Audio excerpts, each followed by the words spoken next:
Yan. Ba-vlog tayo ngayon. Hello, Kuya Feli. Andi ulit tayo Christmas time dito sa ano. Sa ating, ito farm, darling. Dito sa ating farm. Ayan. Hello. Sila ang mag-sweetheart. Di ba, Kuya Feli? Hindi man tayo iba-iba ganyan. Kailangan may banding tayo. Uuwi ka, sabihin mo lang. Dibo tayo. Tara, tingnan mo yung pispa natin. Hatchery ni Charlie. Ano, fingerlings pa o nagpapalaki? Nagpipisa, tapos grow out. Yan yung kanyang, ano ngayon, project. Pag yung palang concrete pan, matagal. Oo. Kesa sa air pan. 5 months, 4 months to 5 months. Sa air pan. Concrete pan. Ay, sa concrete pan. Pag sa... Pero sa mud pond, ang hito, 4 months, 3 months, 4 months. Basta nagsasizing ka. O, diba? Ayan, maraming hunterista dito!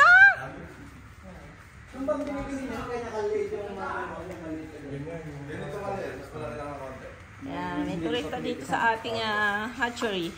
Ano yan? Ikaw ba nagpapakita? Papapisa po. Noong una, hindi. Noong una, binibili namin. Eh ngayon, eto, pinipisa na namin. Kaso, challenging ngayon. Sa 5 ganito. Asan na yung buhay?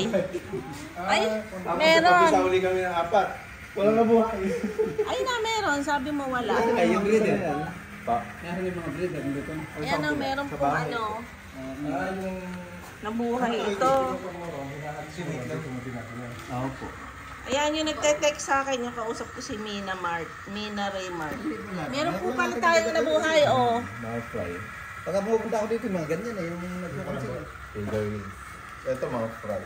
Ilang days yan bago ibenta? Saan po? Kapag ka kung ililipat namin sa lupa, mga 1 month lang. 1 month and a half. Baka naman pwede na kainin yung bunga ng mangga kahit in-spray kahapon. Ha? Ha? Ito, dami sa amin ako sa... Makapag ano tayo, kuha. Yung ganyan lang Wala kami mabenta. Hindi, ipapalaki pa po namin. Tapos, ang presyo ng 5 piso. Sigurado na yan, wala nang patay. Wala, konti na lang. Pagkasama yung mortality niya, konti lang. Tapos, full lang. Ang survive na. Survive niya 90%. Kasi ito, Marami pa pinakamatay. Ito, dikit-dikit na yung mangga natin dito. Oh. Kailangan niya magbawas ng sangas.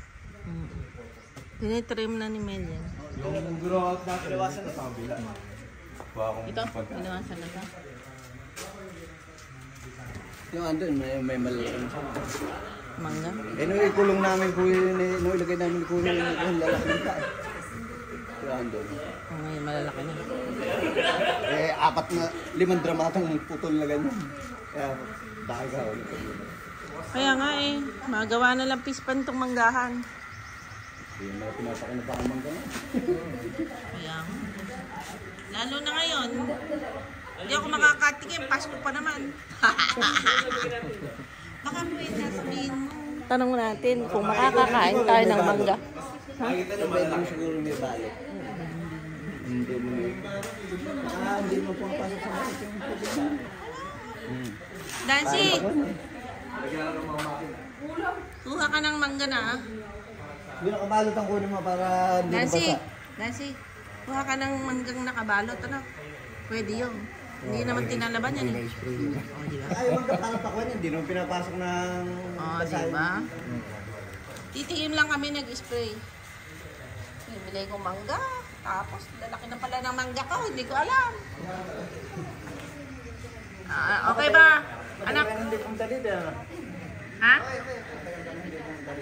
Ayan, puro pula kami. Pula ka din, oh.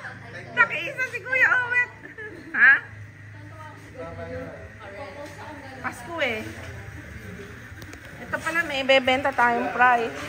Marami din to. Oo, malaki din. Eh, Ito lang. May order sa akin eh. Ako taga-benta eh. 30,000 sana.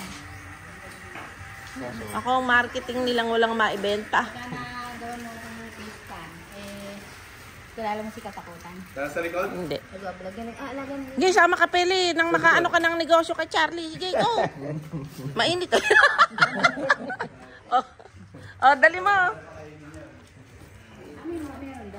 Ah, sige. Oo.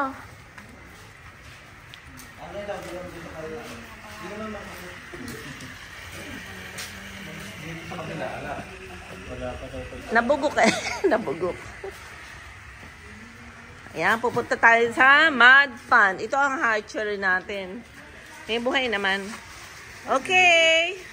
This is it. Day off ngayong Christmas. Ang Tashoy Orchids Farming dito sa ating Mango Farm.